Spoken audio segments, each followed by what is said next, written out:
What have Taliban said about women's education so far? Several private universities resumed classes in the country as photographs of students sitting in classroom partitioned with curtains made rounds on social media shortly after the Taliban's announcement.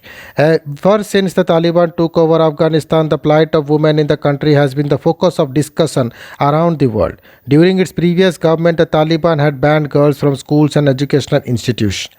Earlier this week, the group's newly formed all-male interim government for allowed female students to attend private universities but with harsh restrictions. Several private universities resumed classes in the country as photographs of students sitting in classrooms partitioned with curtains made rounds on social media shortly after the Taliban's announcement.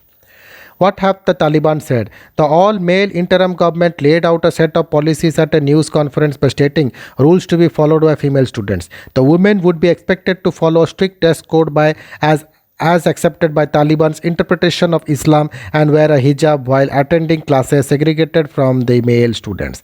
Co-education is in conflict with the principles of Islam and on other hand, it is conflict with national values and is against customs and traditions of Afghans. The Higher Education Minister Abdul Baghi Haqqani was quoted as saying in Deutsche Welle. The government has also advised that separate entrances be created for males and females.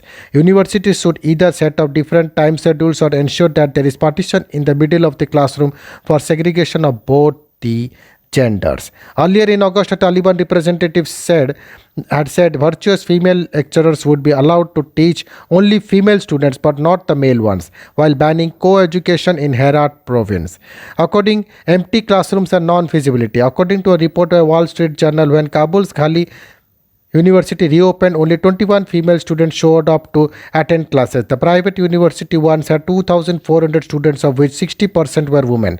While towards the end of the week, the number rose to 200. The university found it hard to organize classes as most of its teaching staff fled away after the Taliban's takeover. Similarly, the director of the Gurjistan University told news agency AFP that only 10 to 20% of the 1,000 students who had enrolled last year came to campus last week. He estimated that at least 30% of the students had left with collapse of the Afghanistan government.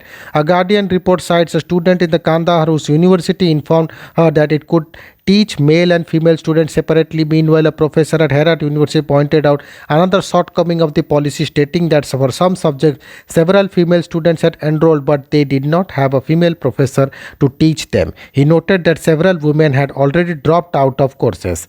Female students and teachers have also expressed safety concerns, as several of them fearing walking in the streets, let alone attend universities. The lack of students is a huge step back from the transformation Afghanistan had seen in the 20 years without the Taliban rule.